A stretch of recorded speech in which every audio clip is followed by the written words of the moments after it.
Hello and welcome to Unit 3. So this is your final unit. It's quite a short unit and it just builds on some of your Level 3 knowledge again.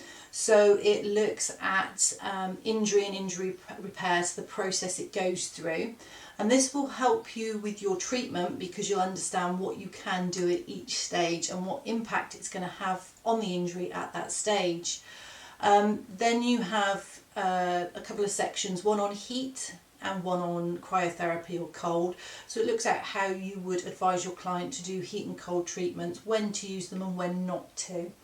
I've also added in some additional information which isn't in the manual at all, and this is about how you would go about building a rehab plan for clients. So this is useful information for the future, just to help you understand what's required and what could be used as a rehabilitation. And also, if you're working alongside a physio or a chiropractor or somebody else, you can understand what they're doing and the process they're putting in place and why. So this is really good, useful information for you, which will help benefit you and your client because you'll be able to explain to them more thoroughly exactly what's going on. So you can now carry on and start your Unit 3.